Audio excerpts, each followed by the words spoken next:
इस कहानी ने मेरा दिल छू लिया। जीवन संगनी धर्म पत्नी की विदाई। अगर पत्नी है तो दुनिया में सब कुछ है। राजा की तरह जीना और आज दुनिया में अपना सिर ऊंचा रखने के लिए अपनी पत्नी का शुक्रिया कीजिए।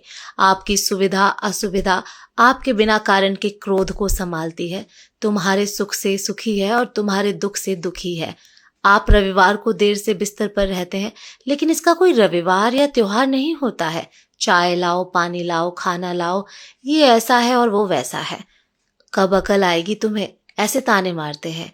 उसके पास बुद्धि है और केवल उसी के कारण तो आप जीवित हैं, वरना दुनिया में आपको कोई भी नहीं पूछेगा।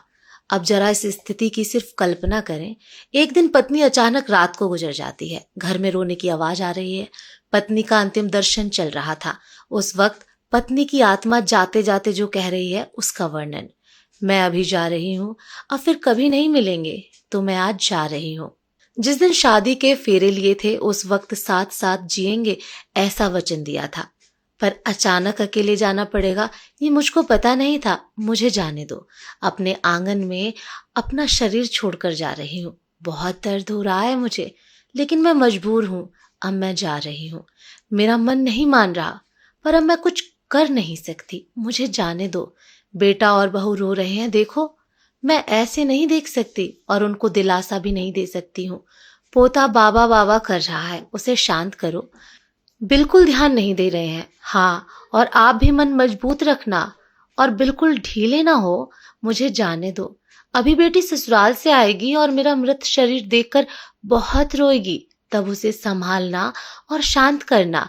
और आप भी बिल्कुल नहीं रोना। मुझे जाने दो। जिसका जन्म हुआ है उसकी मृत्यु निश्चित है। जो भी इस दुनिया में आया है वो यहाँ से ऊपर गया है। धीरे धीरे मुझे भूल जाना। मुझे बहुत याद नहीं करना और इस जीवन में फिर से काम में डूब जाना। अब मेरे बिना जीवन जीने की आदत जल्दी से डाल लेना। मुझे जाने दो। अपने इस जीवन में मेरा कहा कभी नहीं माना।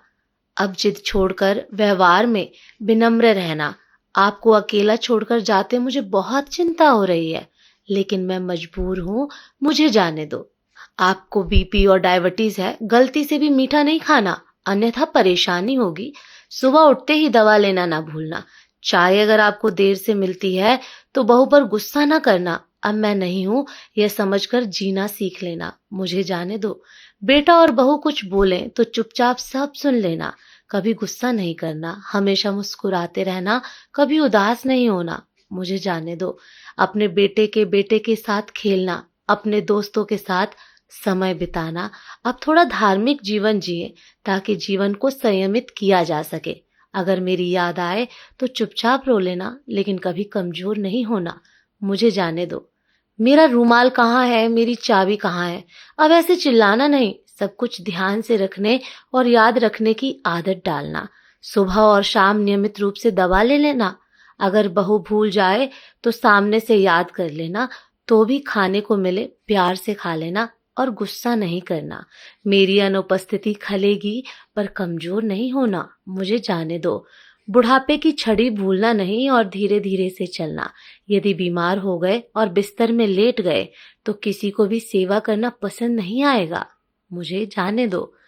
शाम को बिस्तर पर जाने से पहले एक लोटा पानी मांग लेना। प्यास लगे तभी पानी पी लेना। अगर आपको रात को उठना पड़े तो अंधेरे में कुछ लगे नहीं, उसका ध्यान रखना। मुझे जाने दो।